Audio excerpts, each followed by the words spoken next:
lian le moi tenu pain tanu khat newa atanu minu siamboy a hi siamboy chinain sot kwam tak lupnanga kinom hi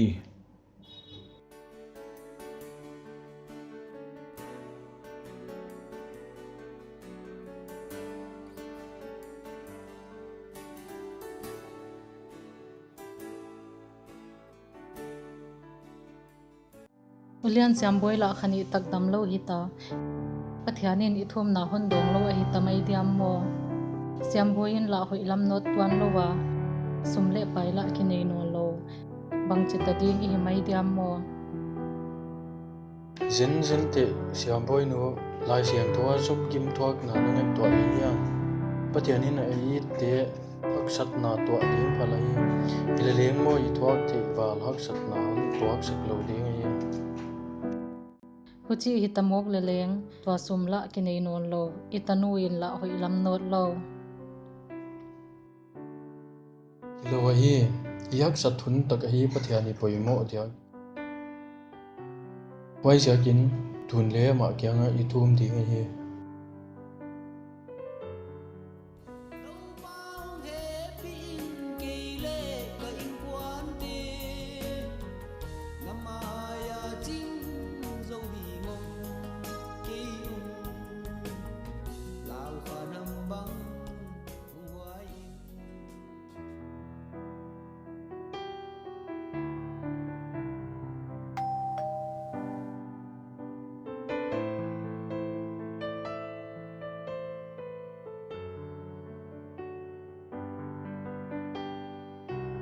no upate la na na hi wa honglu tuaw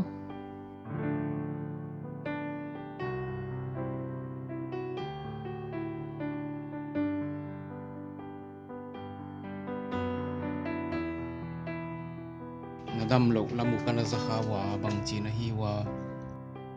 siamboy china dam thei ma loin khani bang apata ka kia chakchia ngun la apatwa ma lo hon hoi na dinga hi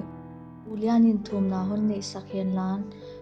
uchin kole kana pai phot mai dingu o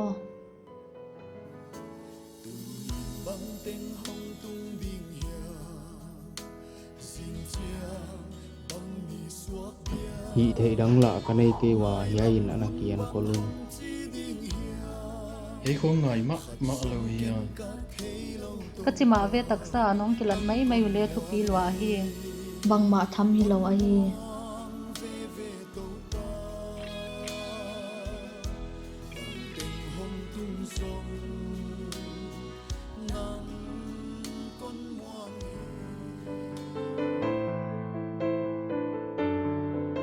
siamboy pa yaw ane tadi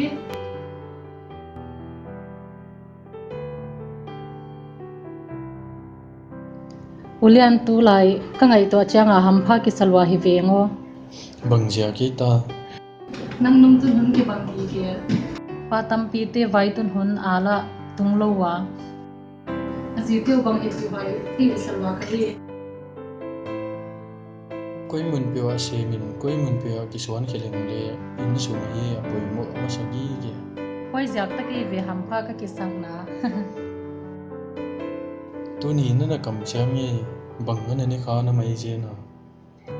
siamboy damnung la api kianga ki ho nai lawa pathian ni changa la program dang tamlwa damle jing chang in api kianga wa ho pi le ho ai diam mo hoi lo hoi ke le hoi dam ka na ngai to ma ani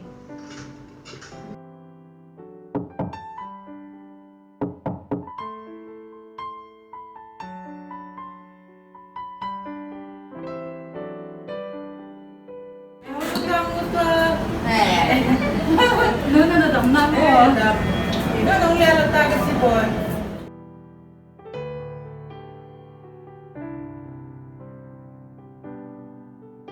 ka u thang sing tang la ma jin a chiwa siami te u naw le ton piu hya hi ton pi ma avewo naute school khol laila in anute khwa bo pi di chiwa nu he khanga kalom te ka ba ho di o le mon danga pot khe son ke no ole nu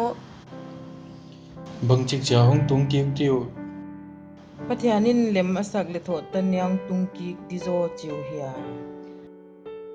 a fel lo ve wai ajen nungu hon phone kha u ya on phone ka mau e jingkalin leng kyo ka ki ho wa wai lam le lo ho thai lai tak hi tuak ve e dam vek a hi diu mo le hi dam vek a hi diu ko ya an ka ba huan di an nisan pai wa o kon hwan pi di onu siam boy on pai ta o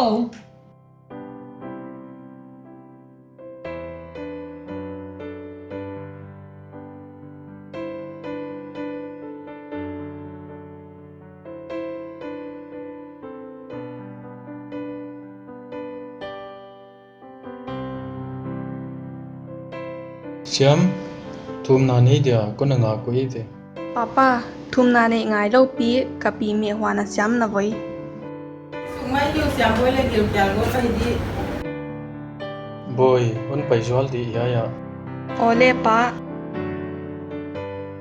an nek dek chianga thum na i nei pen me alim le lim lo zia khiam hi lo hi pathian kyanga ki pa tu gen na hi zo hi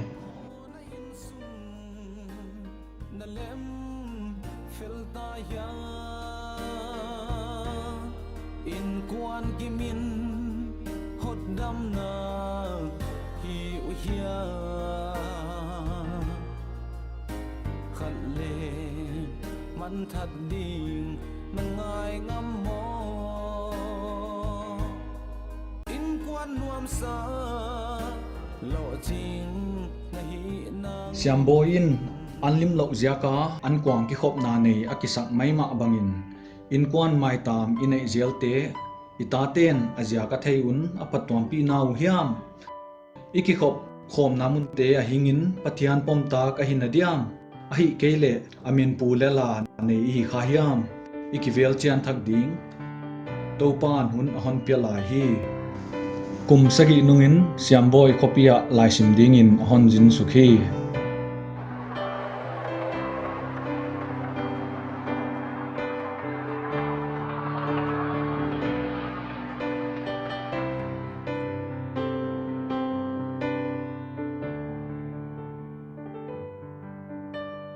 nikhat alom te to restaurant na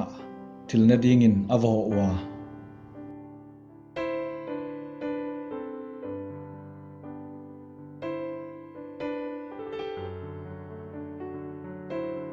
siam he laka Innkuante siam the wa hi thum na nei ke le lim di sa esang kaniu lai non phok sak ka chi ken le kaniu lai in hwai danin kana gena hima le thil hem pe wa pathian ka nga ki pa thu gen ding a hi dan le I hi hem pe pathiana dia lat khyak ding a hi dan sin khya ka hi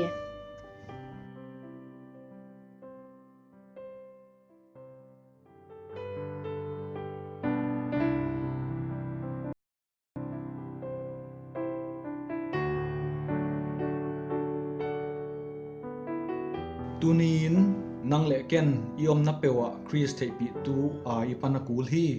Pathian Pahtak Innkuan a kipan khangkhia hi ke mai thei himale inewa pan Sunday school le byak namun tia Chris nungzui muanwa hi dia chil te hi u hi tu chiang in khopia siam sin le nek jong te hi tawa